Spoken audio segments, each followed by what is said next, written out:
Wisit siya! Bantay sa lakay pala siya. May palambing-lambing pa siya sa akin kagabi. Anong gagawin natin? Kapag dumaldal yan si Pining, sa kulungan tayo papatahimikin. Hindi na nga tayo yumaman, nakulong pa. Huwag kang papayag. Talaga. Walang pwedeng sumira sa mga plano ko. Kung kinakailangan tadtarin ko yung dila ni Pining, gagawin ko.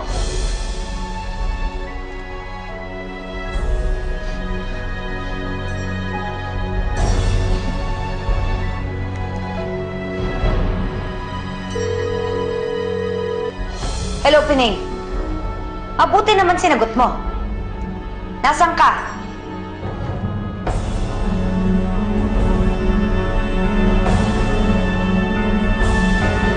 Nagkausap na kami ni Pining.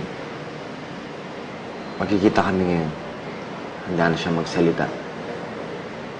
Gusto mo bang sumama? Hindi na ako sasama. Alam ko naman yung sasagot niya eh.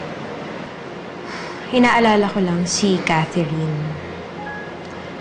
Paano pag nalaman niya na si Scarlett ang mastermind? Magugulo na naman yung buhay niya. Pero, hindi mo naman siya pababayaan, di ba? Hindi. Hinding-hindi. Pero pupuntahan ko muna ngayon si Catherine dahil medyo hindi maganda yung pagpapaalaman namin kagabi. Naiintindihan ko. Salamat, Jonas.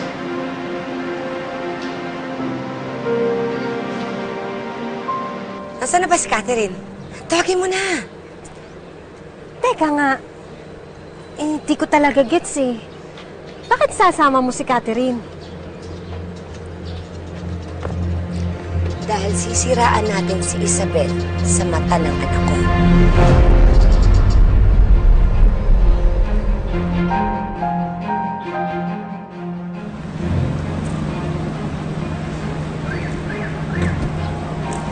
Mami, sino po bang hinihintay natin dito? Si Ate Pining mo. Bakit po? Akala ko po baka away po natin siya. Di ba kinasuhan niya pa nga po si nanay? Tumawag kasi siya sa akin, humingi siya ng tulong. Nanganganib daw yung buhay niya. Bakit po?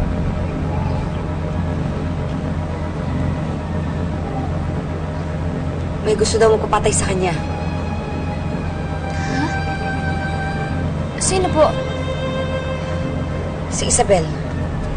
Si nanay? Hindi niya po magagawa. Hindi magagawa. Yun nga din yung akala ko, hindi niya magagawa. Basta tulungan na lang natin si Pining. Baka may mapano pa siya.